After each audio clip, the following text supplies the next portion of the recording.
मी नीटच बोलत होते. अरे आपली शाळा पाडणार आहे त्याबद्दल बोलायला जमलो होतो आपण. हा काय मुद्दा आहे तो तुमच्या लक्षात आलाय का? आता आपली ही मराठी शाळा पाडून इंटरनॅशनल स्कूल बांधलं जाणार आहे. इंटरनॅशनल स्कूल का सर? इमारत जेवढी पॉश तेवढं शिक्षण चांगलं असा समज झालाय. आता बबनचा मुलगा हा इंग्रजी माध्यमात शिकतो. हो नाही तसा नाही सर. मी अजून ठरला नाही काय. आता केजीला सोरलाय त्या. काय शिकवलं शाळेमध्ये आज? एवढा फी घेऊन हाका मारायला शिकवतात पाटीचे. शाळेमध्ये असताना 10 तास डुंगण लावून एकत्र बसायचो आपण. लहानपणी काय काय किडे केले तर आपण. मला बघ काय सापडलंय. बबनचं पहिलं प्रेम. काय रे चिमण्यांनो, ओळखलं नाहीत मला? काय बब्बू? आईचा गो नार्वेकर बाई काय काय केलंय यार. वर्ग धुवायचो, ग्राउंड झाडायचो. तुला तो गोगावले टेलर आठवतं का? म्हणजे काय, एकदा त्यांनी पॅन्टची झीप मागे शिवली होती, म्हणजे झीप काढून शी करायची आणि चड्डी काढून शू करायची, अशी आयडिया होती त्याची.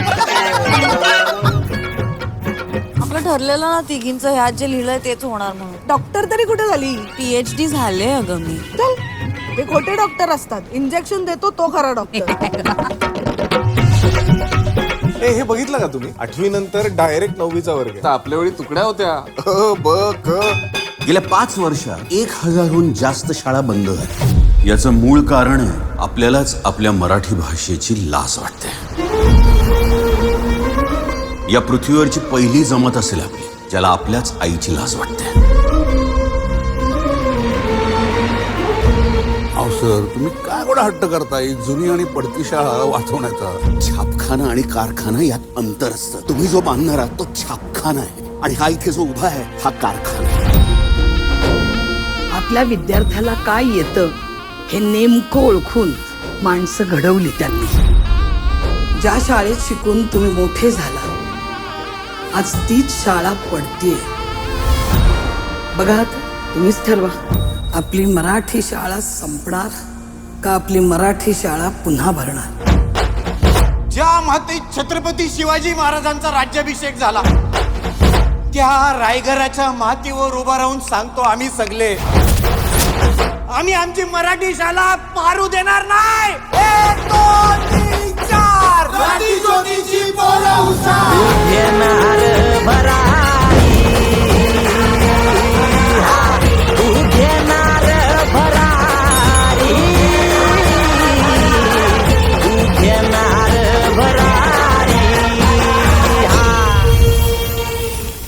अरे नाही, देणगी नाही पाहिजे सरांना. अरे शाळेसाठी या बोलतात ते.